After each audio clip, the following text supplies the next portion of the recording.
Exames de DNA confirmam que os corpos carbonizados que estavam dentro do carro em Cristalina são da cabeleireira Elisamar Silva e dos 3 filhos dela, desaparecidos há uma semana.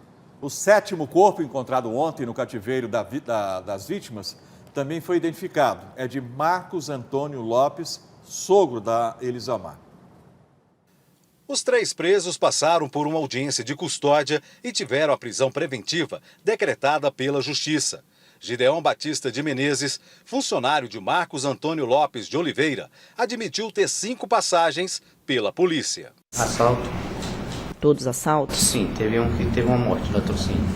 Bombeiros fizeram buscas em uma chácara no Paranoá, no Distrito Federal, mas nada foi encontrado. Ela pertence a Marcos. A Polícia Civil confirmou que é dele o corpo localizado enterrado no cativeiro em Planaltina. Indícios apontam que ele estaria morto há cerca de 10 dias. Foi o primeiro corpo identificado até agora entre todos que já foram localizados. Até então, Marcos era considerado desaparecido.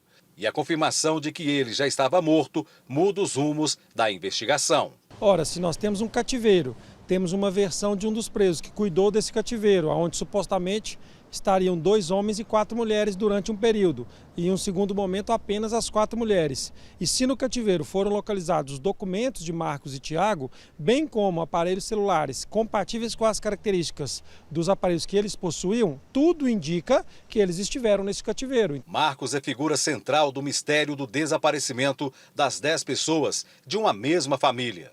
Ele era casado com Renata e pai de Gabriela, era ex-marido de Cláudia Regina e pai de Ana Beatriz Marques. O filho dele, Tiago, era casado com Elisamar Silva, com quem tinha 3 filhos, os gêmeos de 2 anos e um menino de 7 anos. Exames de DNA confirmaram que os 4 corpos encontrados carbonizados numa estrada de Cristalina, em Goiás, são de Elisamar e os 3 filhos. Os 2 corpos que estavam no carro queimado em Unai, em Minas Gerais, seriam de Renata e Gabriela. Desta forma, Tiago, Cláudia e Ana Beatriz continuariam desaparecidos.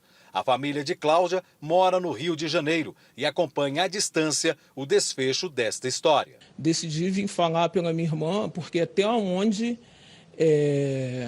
é legítimo, a Cláudia foi casada em 2001 com o Marcos. Ela não é amante, ela não tem uma relação escondida com o Marcos. Essa foto foi tirada no dia 4 de novembro do ano passado, no aniversário de Renata. 8 dos desaparecidos aparecem nela. O clima era de festa.